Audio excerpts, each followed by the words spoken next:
Hello, friends. Today I would like to speak to you all about our emotions. I'll be adding one more video, which is a separate meditation, which is called Date with Our Joy. But in this video, I'll be talking only about emotions. We have four basic emotions: joy, sadness, fear, and anger. And some of the experts say that when these emotions are experienced in the present moment, in the now, in its purest form, it's called feelings. And when we experience these from a past memory or a future anticipation, it's called emotion, something that's in movement. Emotion is an expression or a manifestation of what really lies underneath within us. For instance, if we take the analogy of an iceberg, emotion is just the tip of the iceberg. And we'll try to understand what's underneath it, which is the real secret. For instance, if we take anger, it is called a hard emotion. And if that is just the tip of the iceberg, the way we express anger, and if we go one layer beneath that anger, there's always an underlying soft emotion, either fear or sadness, or a combination of the two. And if we go one layer beneath that, we will find that it's the soft emotions are an expression of unmet needs.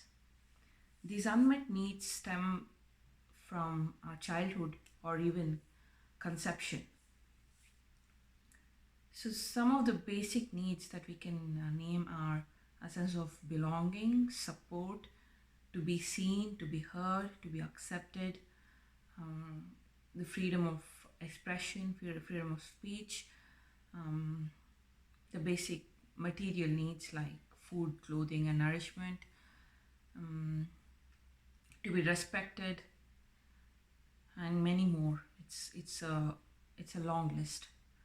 So when these basic human needs are not met in our childhood, it creates complexities with our emotions, understanding our own emotions and also understanding others' emotions. So to to do this inner work with our emotions, it is hard work. It has to go in layers and layers. So we need support and guidance through it.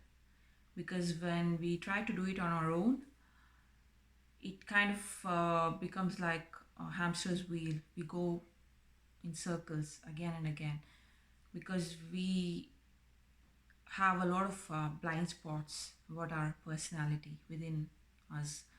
So a third perspective can help us see and perceive ourselves in a different light. And also our mind causes a lot of resistance when we try to do this deeper inner work, because mind wants to keep us protected in the known, in the comfort of what we already know, even if it's detrimental to our progress.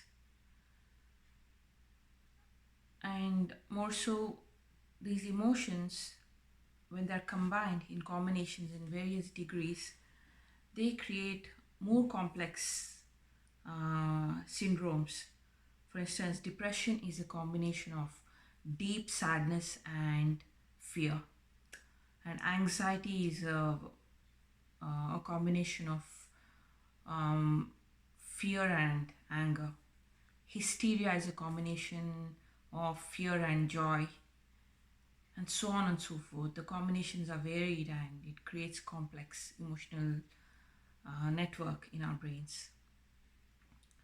So we need help and guidance in the beginning until we get a hang of dealing with our emotions ourselves. And doing this inner work is not an easy job. It is messy, it is hard work, and it can be painful. But then there's no, there's nothing. Uh, a good deal is always hard work. For instance, if you want an athletic body, you have to go through the grind of workouts and discipline with the food and sleep and all that. Or if you want a PhD, you'll have to go through the grind. But these are some things which are tangible, right? When we see a six pack body, and that's our goal. It's something tangible. We see it, we perceive it, so we don't mind going through the hard work. Or for instance, PhD, we have a degree in our hand. We know it's tangible. We know there will be a degree by the end of it. So we go through the hard work. But when it comes to inner work, it's not tangible. It's not perceived um, as an obvious. So I would like to motivate you with some of these uh, outcomes. What happens on the other side of the journey of inner work? For one, you will be empowered. You'll no more be a victim of life or circumstances of others. Two, you are in control of your emotions, that you will be able to set healthy boundaries for yourself and for others. And three, you have much more joy and much more gratitude in life, and that will increase your creativity. So when we are in the joyful state, and when all these healthy and delicious hormones are secreted in the body, which makes a cocktail, that makes it much more creative.